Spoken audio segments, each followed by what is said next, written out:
You open up claude-code, you tell it to write an application, and it does. The first version is stellar, it just works perfectly.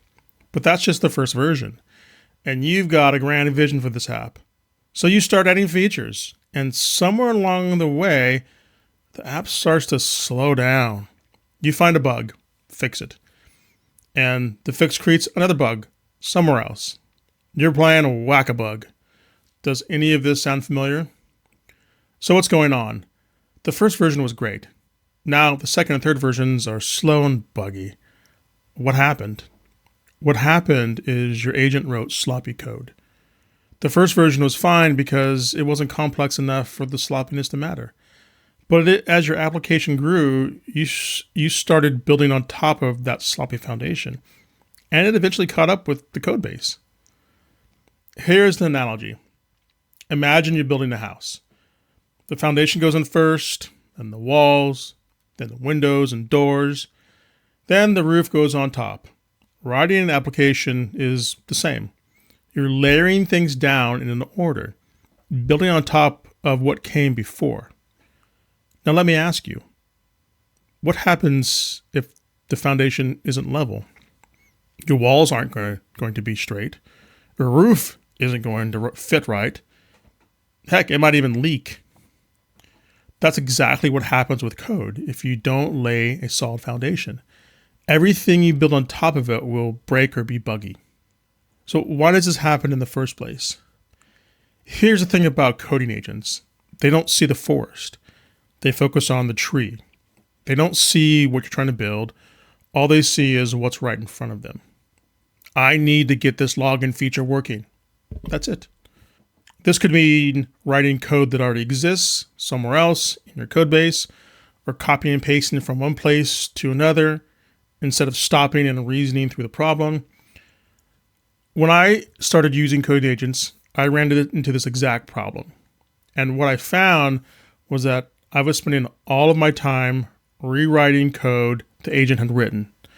Not because the code didn't work, most of the time it did, but because it wasn't scalable, it wasn't maintainable, it was built on a poor foundation. I was doing code reviews and fixing crappy code instead of building features. So over the last year and a half, I developed a process to fix that. The key idea is that the agent isn't done after it writes the code. It's done when all of the guardrails are met. Every guardrail I'm about to walk you through is enforced automatically in the build process. If the agent breaks it, they have to fix it before they can call the task done. There are three categories of guardrails: code structure, code health, and code correctness. Let's walk through each one of them. Code structure answers one question. Is this code base organized? I use 5 guardrails for this, and I want to call something out up front. The tools I use don't really matter. What matters is the thresholds. And the thresholds that I give you might not work for your project, so you'll need to tweak them and experiment. The tools vary across technology stacks. You might use 3 tools or 6 tools. The tech stack I'm working on is Python and TypeScript, so you might be using C#, Node, or Java. Who knows?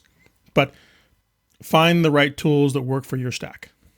The first one is a per file line limit. I have mine set at 500 lines. So why does this matter? What I found is that without a limit, agents will just dump code in the same file. Before I put this check in, I regularly came across files that were 3, 4, even 5,000 lines long. And let me tell you, as a programmer, I cringe when I see a 200-line file. So a 5,000-line file is just off the charts. The battle we're trying to fight here in software development or software engineering is complexity. Every check I'm putting in place is a service to that goal. And shrinking files is one of the cleanest and easiest ways to fight. The next guardrail is code duplication. I have mine set at 2.5%. What this catches is copy and paste. And here's what I found. When an agent sees a problem that looks similar to one it's already solved, it doesn't reason through it again. It copies the bulk of the existing code and tweaks it in a few places. That's it. Now you have the same logic that's sitting in 5 different places in your code base. This metric catches it. And if duplication breaks the build, the agent has to refactor it before it can move forward. The next guardrail is dead code. This is just code hygiene. When an agent stops using a method, it doesn't just go back and clean it up.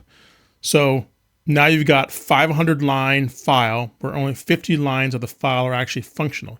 The rest is dead code. And the next time an agent goes through and reads that file, you've just burned 400 lines worth of tokens to figure out that the file's mostly unused. So just have the agent clean it up front. It's better for the code base and it'll save you some tokens. The next guardrail depends on the language you're using. In Python, which is what I'm in, you don't find missing dependencies until you try to run the code because Python is a dynamic language. If you're in a static compiled language, your compilers catch this error for you. But because I'm in Python, I check for missing dependencies as part of the build. And the last guardrail in this category is specifically for the UI. I'm talking about TypeScript here. You can export a component's interface and never actually use it. Or you can modify it and leave the old version sitting around. It's basically dead code, just on a different layer. So I have a check that finds the dead imports, and if any are present at build time, the build breaks. The agent has to clean it up. That's the structure. Now let's talk about whether each piece is well written. The second category is code health. Code health answers a different question. Is each piece of code well written? There are 7 metrics here, and each one of them is a different lens on poor code. Each one shows you something the others don't. So let's just dive into it. The first one is Maintainability Index. This tracks how hard the code is to change. I require a grade of B or better. The next metric is per function complexity. This is the measurement called Cyclomatic complexity. I cap my functions in AI at 20. Now, some of you might be kind of cringing. Man, 20 is awfully a lot. And I agree with you. I usually don't want anything above 3 or 4. Definitely under 10. But what I've found is that 20 works fine with AI. Tighter than that, and the agent really struggles to get anything done. The next metric is total file complexity.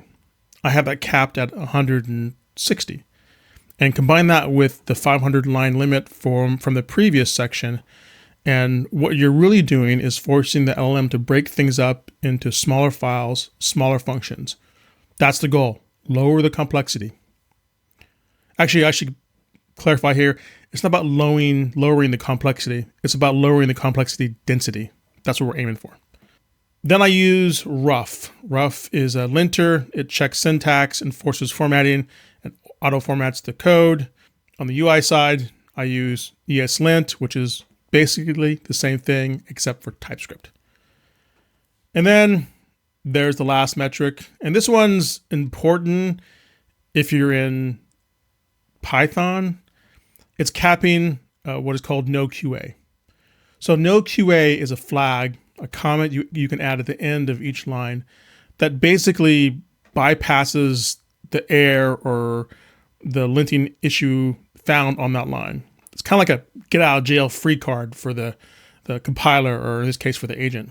And what I found is when LLMs hit a check they can't easily satisfy, they'll slap no QA on the back of it and just move on.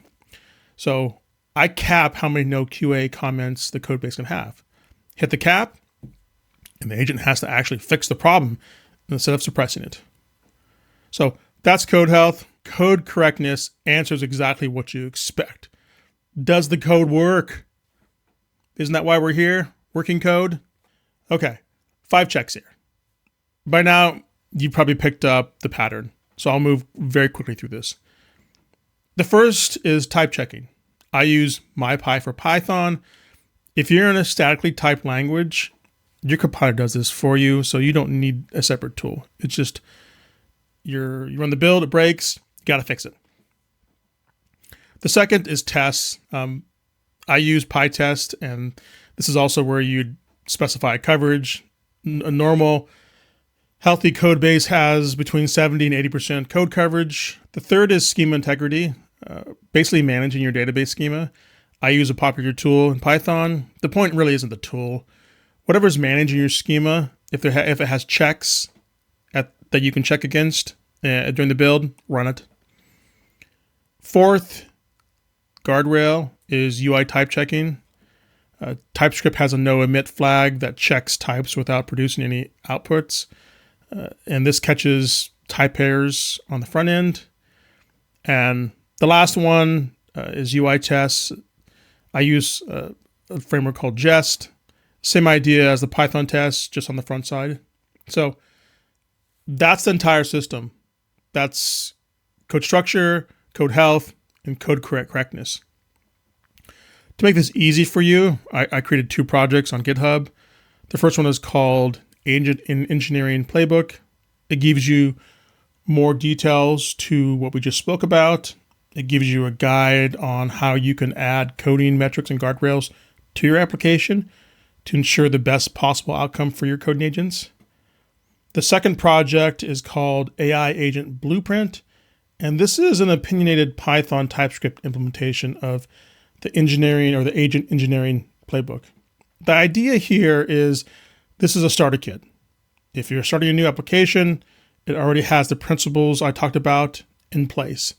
And so this would get you off the ground and get you going in the right direction. Now let me tell you why this all works. I've built multiple applications using these guardrails. One of them is approaching 500,000 lines of code. Another has a couple 100,000 lines of code. And the beauty about this whole system is that the guardrails do most of the work. They force AI to write scalable, maintainable code because anything else wouldn't pass the build. But I want to be clear here. While this is a great process for shipping features, Cruft still builds up at a slow rate. About once a month, I'll run a prompt across the entire code base looking for anti-patterns. I ask the coding agents to review the application for coding best practices and architecture violations as defined in my claude.md file. I've found that over time, incidental violations accumulate in the application and need to be fixed. And this brings me to the other half of this whole equation, is the architectural North Star. Concepts, architectures, and patterns like the solid principles, domain-driven design, clean architecture, these aren't just buzzwords. These are patterns the AI already knows. So when you tell an agent that the code base follows clean architecture, it knows what the layers are and exactly what you're talking about. It knows where things go. It already understands how the pieces are supposed to connect. Without that, the agent walks into your code base blind. It doesn't know how anything relates or where to put things. Think of it this way. You pick up a book. You open it. You start on the first page and you begin reading. And you can do that because you know how the book works. Words have spaces between them. Paragraphs start and stop. There are chapters. All that structure tells you how to read the book. Now imagine that same book, same words, but everything is smashed together. No spaces, no paragraphs, no chapters, same words, but it's unreadable. That's what reading code is like for an agent when there's no structure. The guardrails put the spaces between the words. The architecture put the patterns together, giving it chapters. Give the agent both, and it'll build you something you can actually keep building on. So that's the system. 3 categories: structure, health, correctness, plus an architectural North Star to keep the agents on track. No more whack-a-bug. The agent has to fix what it breaks before it can move forward. The code base stays something you can actually keep building on. The config files and the actual thresholds I use are linked in the description before. Treat them as a starting point and tune them from there for your own needs and applications. I hope this was helpful. If it was, click the like button. It genuinely helps others find my videos. And if you're new here, consider subscribing. I'm creating more videos on AI development, so stay tuned. Did I miss something? How are you keeping your coding agents on track? I'd love to hear. Comment below and let me know. If you wish to connect, you can find me on the socials.